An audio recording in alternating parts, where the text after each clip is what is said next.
Арыбаңыздар, урматтуу телекөрүүчүлөр. Радио Кармандар Республикалык штабтын пресс борборунда Кыргызстандагы бүгүнкү күнгө болгон эпидемиологиялык абал тууралуу брифингти баштайбыз. Бул боюнча сиздерге Кыргыз Республикасынын Саламаттыкты сактоо министрлигинин Коомдук саламаттыкты сактоо башкармалыгынын башчысы Акматова Айнура Бектургановна жана медициналык жардам жана дары-дармек саясатын уюштуруу башкармалыгынын башчысынын милдетин аткаруучу Ибраева Нургүл Сапаркуловна маалымат беришет. Анда эмесе Айнура Бектургановна, сөз сизде. Саламатсыздарбы, урматтуу телекөрүүчүлөр, урматтуу радио окуучулар. 10 сентябрга карата Кыргыз Республикасындагы COVID-19 боюнча статистикалык маалыматты алып карасак, акыркы сутка ичинде лаборатордук жана клиникалык эпидемиологиялык тастыкталган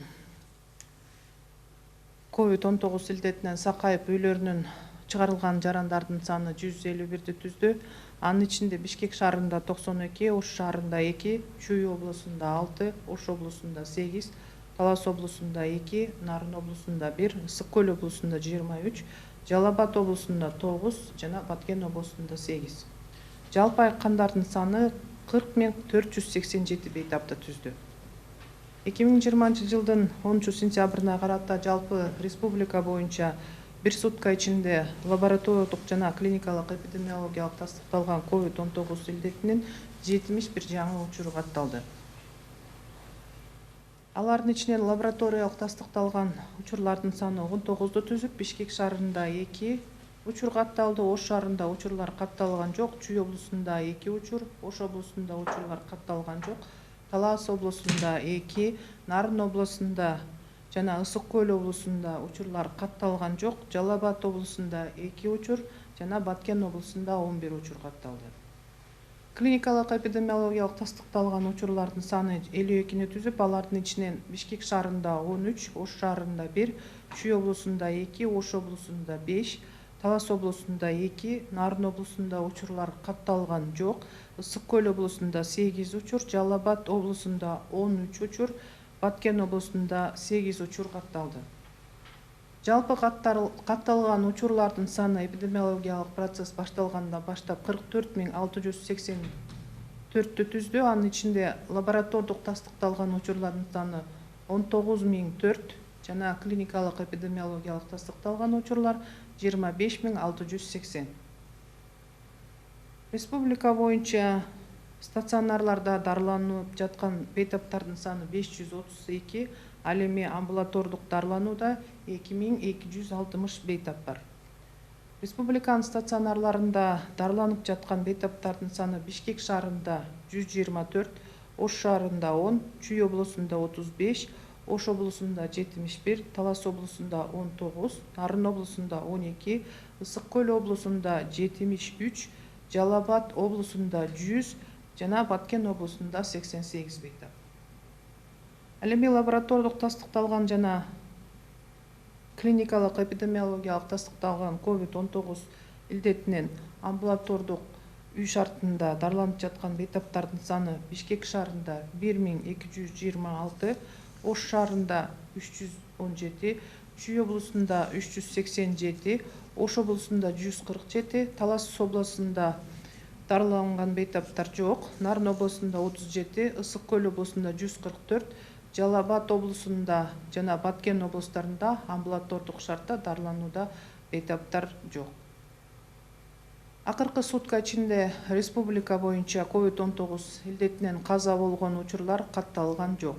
Ал эми жалпы эпидемиологиялык процесс башталган күндөн баштап каза болгондордун саны 1063 кишини түздү. Анын ичинде лаборатордук тастыкталган учурлар 266 жана клиникалык эпидемиологиялык тастыкталган учурлар 797.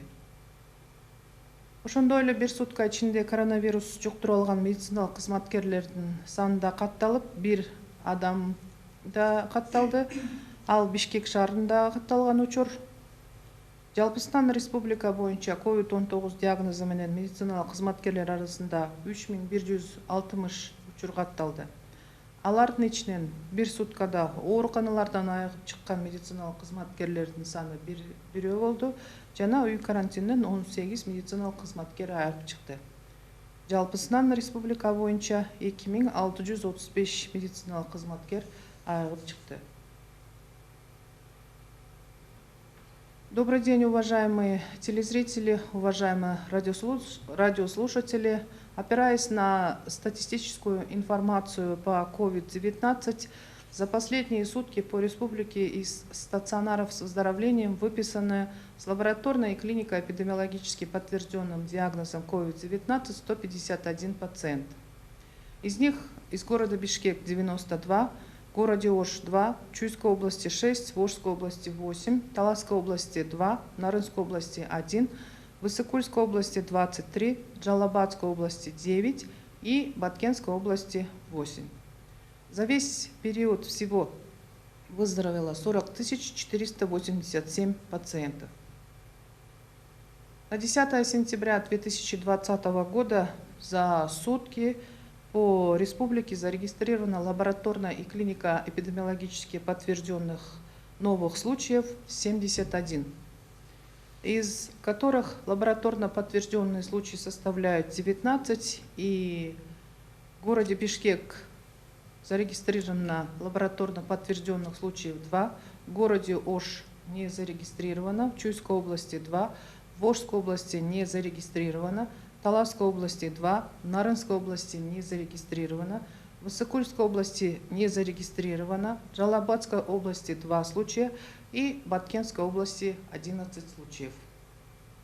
Клиника эпидемиологически подтвержденных новых случаев зарегистрировано 52, из которых в городе Бишкек 13, в городе Ош 1, в Чуйской области 2, в Волжской области 5, в Таласской области 2, в Нарынской области случаи не зарегистрированы, в Высокульской области 8, в Джалабадской области 13, в Баткенской области 8 новых случаев. За весь период зарегистрировано всего 44 684 случая, из них 19 004 случая это лабораторно подтвержденные и 25 680 это клинико-эпидемиологически подтвержденные случаи. В стационарах страны на сегодня на лечении находится 532 пациента, и на амбулаторном лечении в домашних условиях 2260 пациентов. В стационарах страны, если рассмотреть по регионам, то в городе Бишкек находится 124 пациента, в городе Ош 10, в Чуйской области 35, в Волжской области 71, в Таласской области 19, в Нарынской области 12, в Высокульской области 73, в Джалабадской области 100, в Баткенской области 88 пациентов. Амбулаторное лечение в домашних условиях получают с лабораторной клинико-эпидемиологически подтвержденным диагнозом COVID-19 в городе Бишкек 1226, в городе Ош 317, в Чуйской области 387, в Волжской области 47, в Таласской области на амбулаторном лечении пациентов нету, в Нарынской области 37, в Высокульской области 144, в Джалабадской области на амбулаторном лечении пациентов нет, и в Баткенской области 2 пациента. В республике за последние сутки летальных случаев от COVID-19 не зарегистрировано. С начала эпидемиологического процесса по республике зарегистрировано всего 1063 случая летальных исходов, из них лабораторно подтвержденных 266 и клинико-эпидемиологически подтвержденных 797. Также среди медицинских работников за последние сутки зарегистрирован один новый случай COVID-19 в городе Бишкек.